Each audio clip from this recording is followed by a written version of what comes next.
మా దగ్గర ఉన్న సీక్రెట్ ఏంటంటే మేడం, జనరల్గా కూడా బిర్యానీకి కానీ ఈ నాటుకోడికి కానీ ఏదైనా కానీ ఫ్రెష్నెస్ మేడం. మా దగ్గర 2 kgకి మించి ఏది కూడా ప్రిపేర్ చేయము ఎక్కువ. ఓకే. ఆ 2 kg అయిన తర్వాతనే ఇంకొక 2 kg ప్రిపేర్ రెడీగా ఉంటాం. బిర్యానీ కూడా అంతేమండి, 7 kgs రైస్ మాత్రమే రన్నింగ్లో ఉంటుంది. మేము బిర్యానీ వేసిన తర్వాత 45 minutes 1 hour లోపల బిర్యానీ అయిపోవాలి. ఓకే.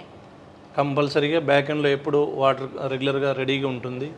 ఆ రైసు నానబెట్టుకొని ఉంటాము.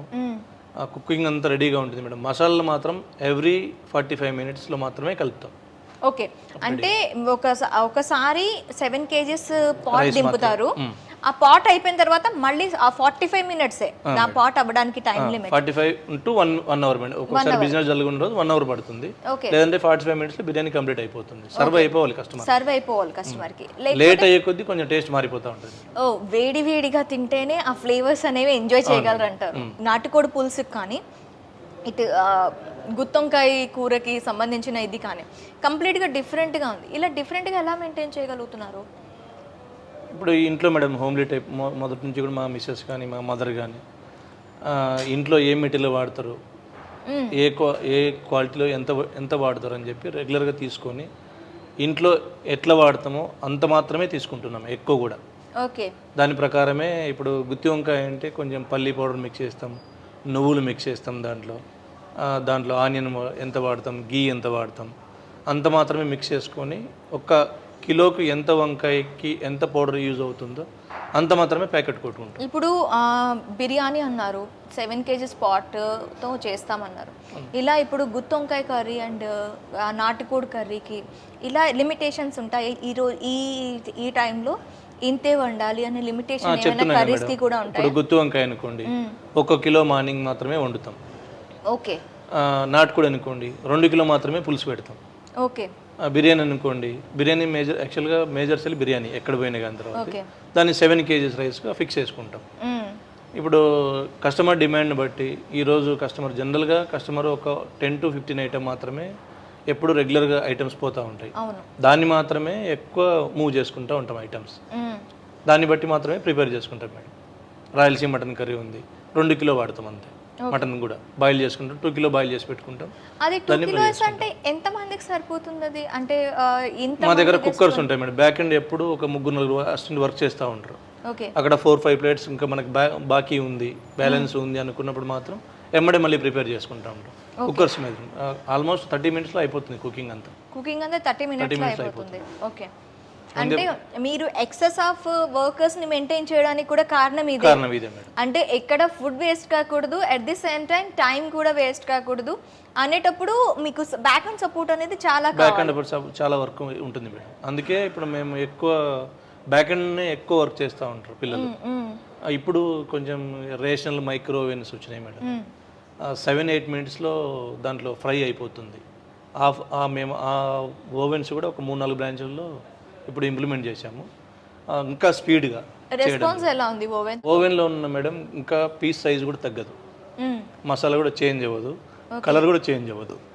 దట్టు దాంట్లో ఈజీగా గర్ల్స్కు ట్రైనింగ్ చేస్తున్నాం ఈ మధ్యలో. ఈ రేషనల్ మైక్రో ఓవెన్ మీద ఈజీగా వర్క్ చేయొచ్చు. ఎందుకంటే మేడం దాంట్లో ఒక్కొక్క 7 tray ఉంటుంది. ఒక్కొక్క ట్రేలో 2 kilo మాత్రమే ఫ్రై అవుతుంది.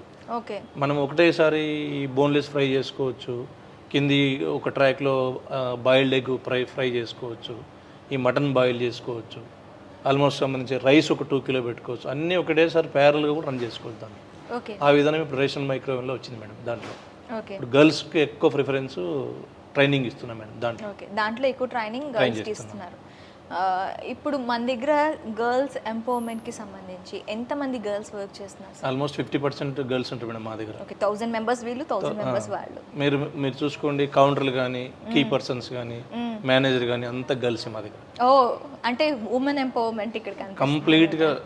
అంటే మా ఇంట్లో మా మిస్సెస్ కూడా ఎక్కువ హార్డ్ వర్క్ చేస్తూ ఉంటుంది, అకౌంట్ చూస్తుంది, ఈ మసాలా దాంట్లో ప్రతి దాంట్లో ఇన్వాల్వ్మెంట్ ఉంటుంది ఆమెది కూడా.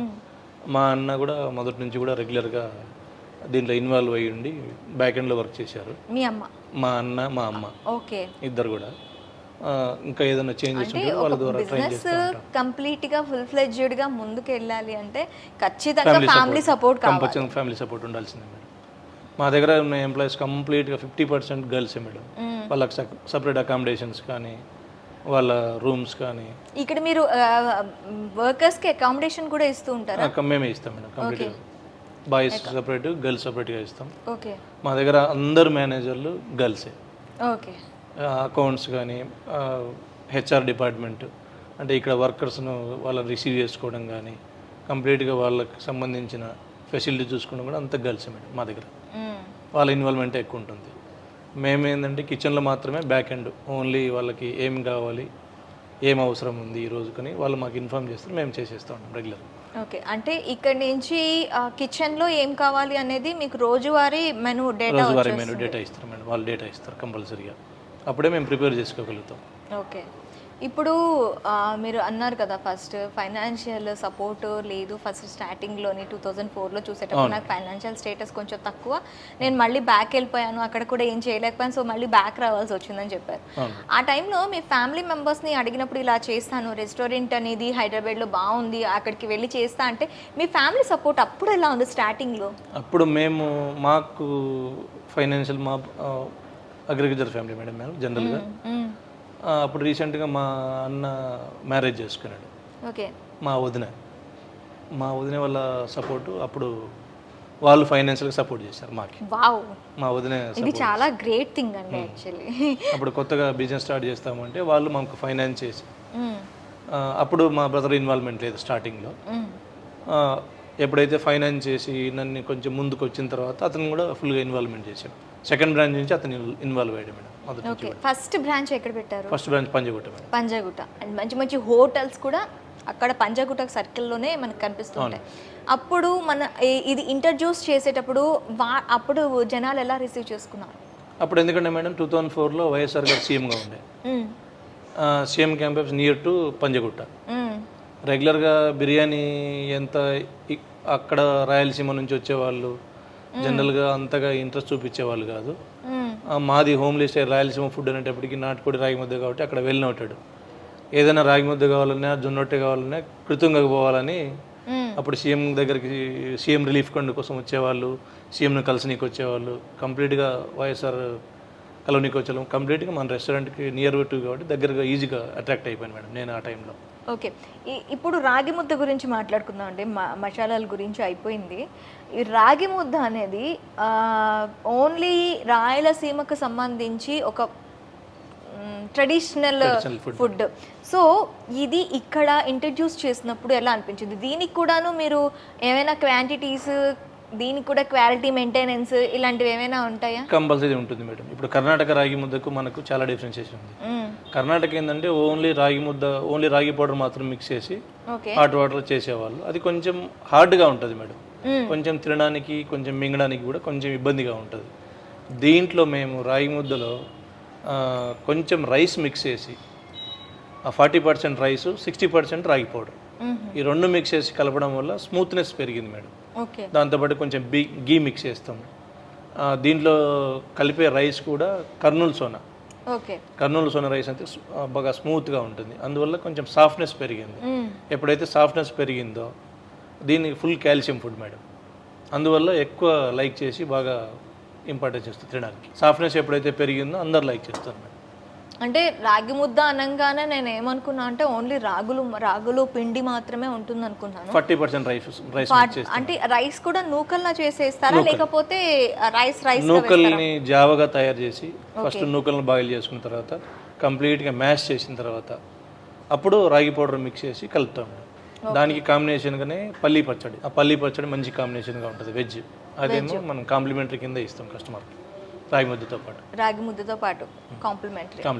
ఇంకా మన దగ్గర మంచి స్పెషల్ డిషెస్ అంటే ఇంకేమున్నాయి సార్?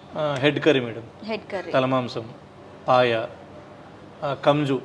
జనరల్గా కంజు పిట్ట అంటారు కదా, కంజు పులుసు కూడా మా దగ్గర చాలా బాగుంటుంది. కంజు పులుసు ఎక్కువగా కస్టమర్ వచ్చి రిపీటెడ్గా అడిగే రిపీటెడ్గా కృతంగా అనగానే మేడం రాగి ముద్ద, జొన్న రొట్టి, నాటుకోడి పులుసు, గుత్తి వంకాయ. ఈ 4-5 ఐటమ్స్ మీద ఎక్కువగా ట్రెడిషనల్గా ఉంటుంది మేడం. ఇవి ఎప్పుడు మీకు హాట్ కేక్ లా ఎప్పుడు రెడీగా ఉండాలి. ఇంకా బిర్యానీ అనేటప్పటికి ఆల్మోస్ట్ అందరి దగ్గర బిర్యానీ ఒకే విధంగా ఉంటుంది కాబట్టి మా దగ్గర మాత్రం కొంచెం పాట్ బిర్యానీ ఒకటి, ఈ చిట్టి ముత్యాల పలావ్ అనేది స్పెషల్గా దొరుకుతుంది. మంచి ట్రెడిషనల్కి ఒక స్పాట్ ఏదైనా ఉంది అంటే అది మాత్రం జాగ్వీస్ కృతంగా మనకి హైదరాబాద్లో చూసారు కదా. మంచి టేస్టీ అండ్ ట్రెడిషనల్ ఫుడ్ తినాలి అనుకుంటే ఖచ్చితంగా జాగ్వీస్ కృతంగాకి రావాల్సిందే. మీరు కానీ ఒకవేళ లేదు మేము ఇంట్లోనే ఉంటాము అంటే మీకు జొమాటో స్విగ్గీస్లో కూడాను ఆన్లైన్ ఆర్డర్ పెట్టుకొని ఇంటికి తెప్పించుకొని తినచ్చు. చాలా చాలా మంచి టేస్టీ అండ్ హెల్దీ ఫుడ్ కావాలి అనుకుంటే మాత్రం జాగ్వీస్ కృతంగాని ఖచ్చితంగా టచ్ చేయాల్సిందే. మనకి హైదరాబాద్లోకి సంబంధించి మొత్తం 12 బ్రాంచెస్ ఉన్నాయి. హైదరాబాద్తో పాటు ఇంకా 4 చోట్ల వీల్ బ్రాంచెస్ ఉన్నాయి. జడ్చర్ల, విజయవాడలో మాత్రం జాగ్వీస్ పేరుతో ఈ బ్రాంచ్ ఉంది. ఇకపోతే మనకి బెంగళూరు, మైసూర్లో కూడాను వీళ్ళ అవుట్లెట్స్ ఉన్నాయి. మీరు ఎక్కడికైనా వెళ్ళి జాగ్వీస్ కృతంగాలో టేస్ట్ చేస్తే ఒక్కసారి వెళ్తే మళ్ళీ రిపీటెడ్గా మీరు అక్కడికి వెళ్ళి టేస్ట్ చేసే అంత క్వాలిటీని క్వాంటిటీని వీళ్ళు మెయింటైన్ చేస్తున్నారు. ఇంకెందుకు ఆలస్యం, ఒకసారి విజిట్ చేయండి. మీరు కూడా మీ రివ్యూని మాకు షేర్ చేయండి.